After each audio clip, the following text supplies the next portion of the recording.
비가 추적추적 내리는 서울의 밤거리. 나는 우산도 없이 종로의 골목을 걷고 있었다. 50세의 나, 김민정. 평범한 주부이자 이제는 은퇴한 교사, 남편과는 20년 넘게 결혼 생활을 유지해왔지만 그 속은 텅 비어 있었다. 아이들은 모두 독립했고 남편은 일에 빠져 집에 들어오는 날이 드물었다. 오늘도 또 혼자였다. 갑자기 한 젊은 여자가 내 앞으로 달려오며 소리쳤다. 아주머니, 우산 없으세요? 같이 쓰세요. 그녀의 목소리는 밝고 눈은 반짝였다. 20대 초반으로 보이는 소녀, 긴 머리를 포니테일로 묶고 캐주얼한 청바지 차림. 그녀의 이름은 박지은이었다. 우리는 우산 하나로 비를 피하며 걸었다. 왜 우산 없이 나오셨어요? 감기 걸리시면 어떡해요? 그녀의 걱정 어린 말투가 낯설지만 따뜻했다. 나는 웃으며 대답했다. 습관이 됐어. 혼자 사는 기분이야. 그날 밤, 우리는 근처 카페로 들어갔다. 지은은 대학생으로 미술을 전공하고 있었다. 그녀의 이야기 속에는 젊음의 열정이 넘쳤다. 저는 자유롭게 살고 싶어요. 부모님 기대에 얽매이지 않고요. 나는 그녀의 눈빛에서 나의 잃어버린 청춘을 보았다. 대화는 자연스럽게 이어졌다. 서울의 변화, 한강의 야경, 그리고 삶의 고독. 그녀는 나의 이야기를 듣고 눈물을 글썽였다. 아주머니, 너무 외로워 보이세요. 제가 친구가 돼줄게요. 그 만남이 시작이었다. 다음 날, 지은은 나에게 메시지를 보냈다. 오늘 한강 산책 어때요? 나는 망설였지만 가기로 했다. 한강공원에서 우리는 벤치를 찾았다. 봄바람이 불어오고 벚꽃 잎이 흩날렸다. 지은은 커피를 사 들고 왔다. 이게 제 취미예요. 사람들 관찰하면서 스케치하는 거. 그녀는 나를 보며 스케치북을 펼쳤다. 그녀의 손길이 부드러웠다. 나는 그 순간 오랜만에 누군가에게 주목받는 기분을 느꼈다. 시간이 흐를수록 우리의 만남은 잦아졌다. 지은은 나를 전니라고 불렀다.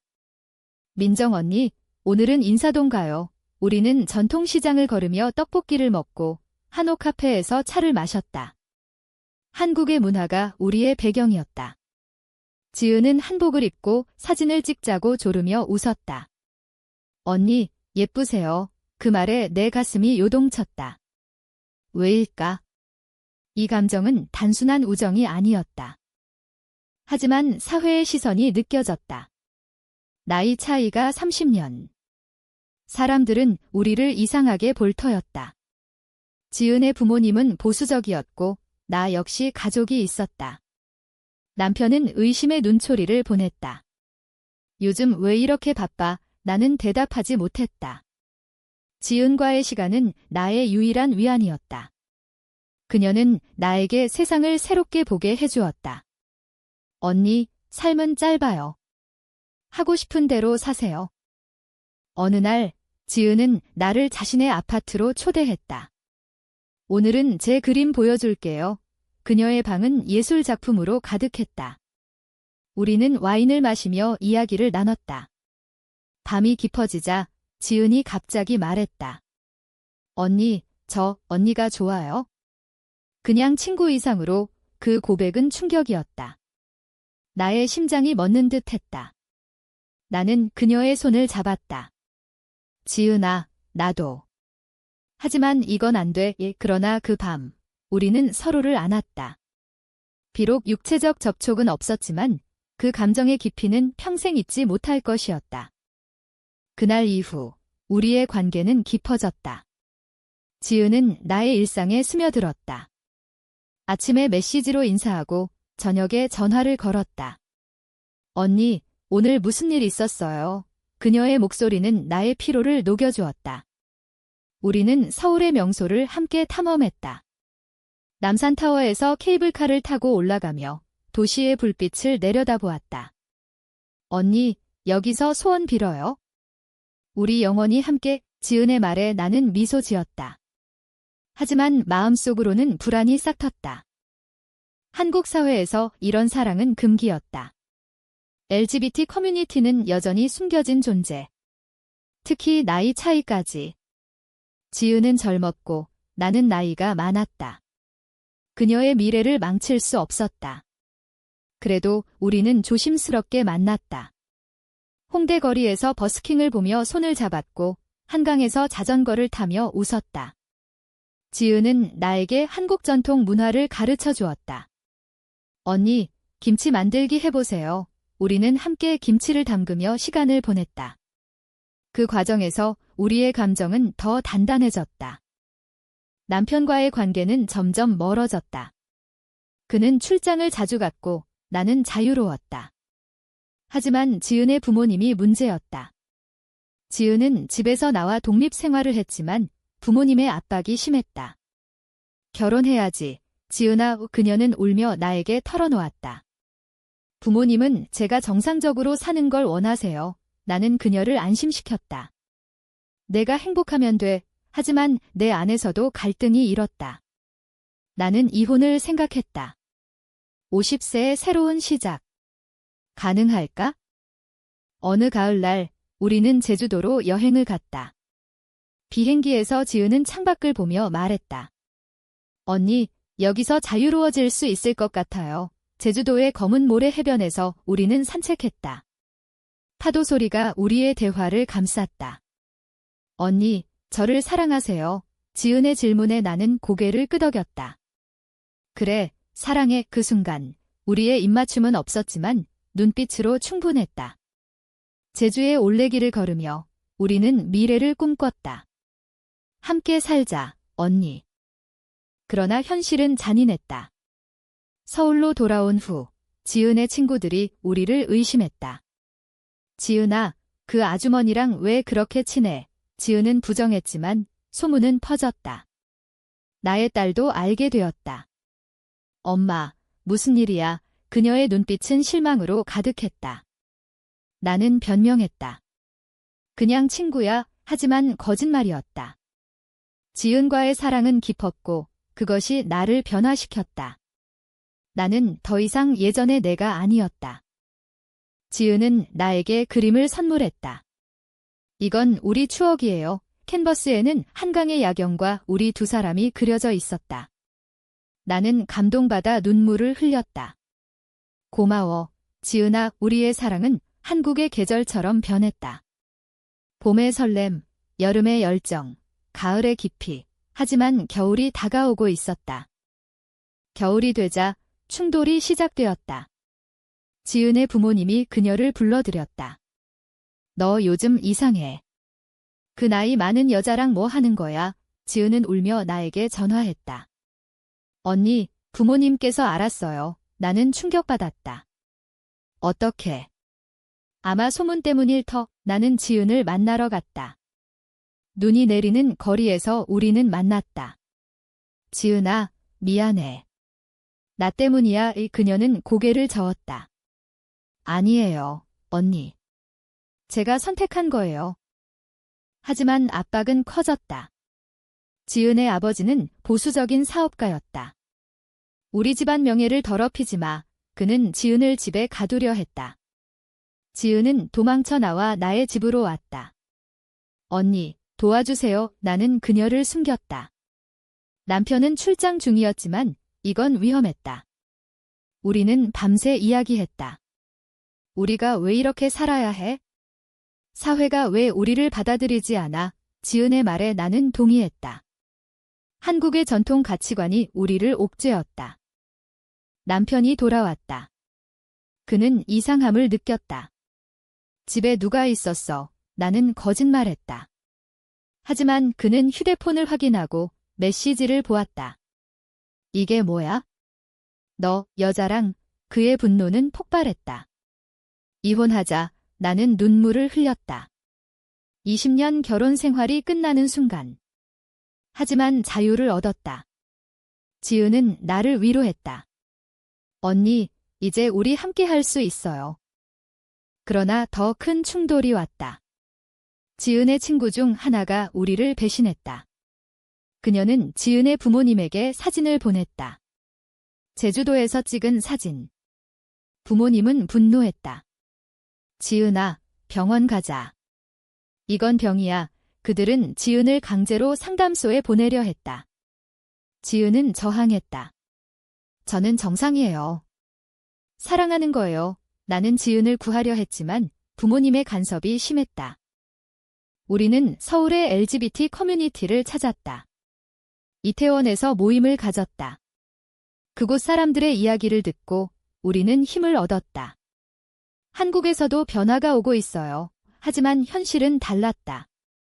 지은은 대학에서 따돌림을 당했다. 변태라는 소문. 그녀는 울며 말했다. 언니, 포기할까? 나는 안아주었다. 아니, 함께 싸우자. 겨울밤, 우리는 한강 다리 위에 섰다. 눈이 내리는 가운데 지은이 말했다. 언니, 이 사랑이 잘못된 걸까? 나는 대답했다. 아니, 사랑은 사랑이야. 우리의 감정은 깊었지만 사회의 벽은 높았다. 배신의 순간이 왔다. 지은의 어머니가 나를 찾아왔다. 당신 때문에 우리 딸이 망가졌어요. 그녀의 눈은 증오로 가득했다. 나는 사과했다. 죄송해요.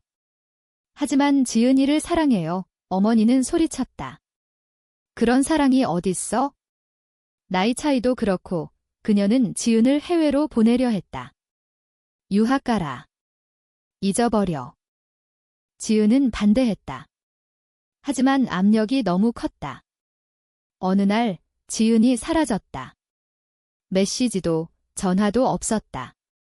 나는 미치도록 그녀를 찾았다. 서울 거리를 헤매고 그녀의 아파트를 찾았지만 비어 있었다. 친구들에게 물었지만 수 모른다. 절망 속에서 나는 알게 되었다. 그녀의 부모님이 그녀를 시골로 데려간 것. 지은아, 어디 있어? 며칠 후 지은으로부터 편지가 왔다. 언니, 미안해요. 부모님 때문에 헤어져야 할 것 같아요. 그 편지는 배신처럼 느껴졌다. 왜? 그녀가 포기한 건가? 나는 울었다. 50세의 나에게 이 사랑은 전부였다. 하지만 그녀는 젊었고 미래가 있었다. 나는 그녀를 탓할 수 없었다. 남편과의 이혼 절차가 시작되었다. 법정에서 그는 나를 비난했다. 정신 나간 여자 가족들은 나를 외면했다. 엄마, 왜 그래? 딸의 말에 나는 대답하지 못했다. 홀로 남은 나는 지은의 그림을 보며 버텼다. 지은아, 돌아와. 그러나 진짜 배신은 지은의 친구로부터 왔다. 그녀가 소문을 퍼뜨린 장본인이었다. 지은이 불쌍해서 그랬어요. 당신이 유혹한 거잖아요. 나는 분노했다. 그건 사랑이었어. 하지만 소용없었다. 사회의 시선은 차가웠다. 한국의 보수적 문화가 나를 짓눌렀다.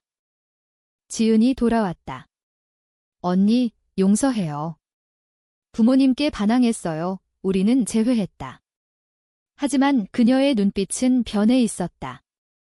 언니, 우리 친구로 지내요. 그 말은 칼처럼 가슴을 찔렀다. 배신이었다. 그녀가 포기한 것이다. 나는 받아들일 수 없었다. 왜? 사랑한다고 했잖아. 지은은 울었다. 현실이 너무 힘들어요. 고조되는 갈등 속에서 우리는 대면했다. 지은의 부모님 집 앞에서. 지은아, 나와. 나는 소리쳤다. 부모님은 문을 열지 않았다. 경찰 부를 거예요. 지은이 창문으로 보였다. 언니, 가세요. 하지만 나는 포기하지 않았다. 우리 사랑은 진짜야. 경찰이 왔다. 나는 끌려갔다. 공공질서 위반이 그날 밤 구치소에서 나는 생각했다.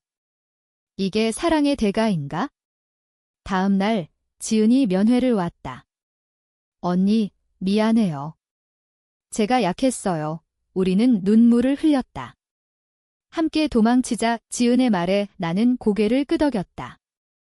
우리는 제주도로 다시 갔다. 그곳에서 우리는 자유를 느꼈다. 하지만 부모님의 추격이 있었다. 지은아, 집으로 돌아와. 전화가 왔다. 지은은 떨었다. 언니, 두려워요. 나는 그녀를 안심시켰다.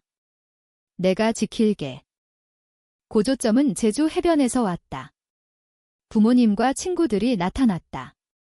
이제 그만해. 아버지가 소리쳤다. 지은은 나와 부모님 사이에 섰다. 아빠, 저 사랑해요. 민정 언니를. 그 순간 침묵이 흘렀다. 어머니가 울었다. 왜 우리를 이렇게 아프게 해? 지은은 대답했다. 엄마, 저도 아파요. 하지만 이게 제3이에요.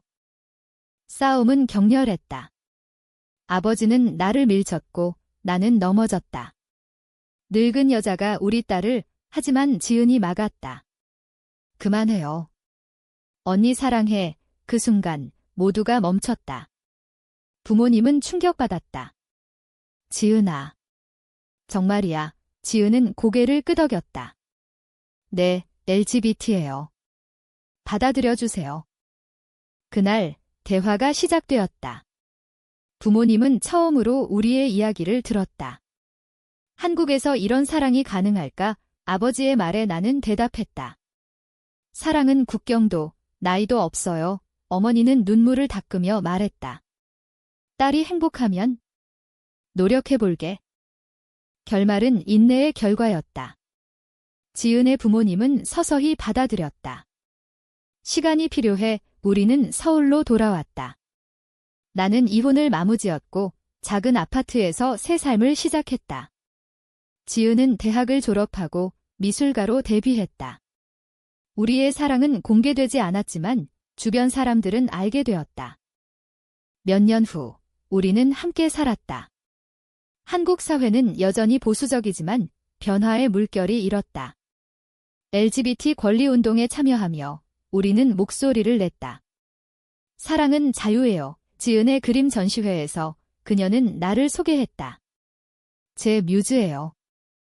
결국 우리의 이야기는 퍼서넬이었다. 배신과 갈등을 넘어 우리는 서로를 이해했다. 지은의 부모님은 크리스마스에 우리를 초대했다. 함께 식사해요. 그 자리에서 웃음이 피어났다. 나의 가족도 서서히 받아들였다. 딸이 말했다. 엄마, 행복해 보이네. 마지막 밤, 한강에서 우리는 앉았다. 언니, 그날 밤 기억나요? 인생 최고의 밤, 지은의 말에 나는 미소 지었다. 그래, 영원히 우리의 사랑은 한국의 문화 속에서 피어났다. 인문적 가치를 깨닫게 해준 사랑. 비록 완벽하지 않지만 그것이 우리의 결말이었다.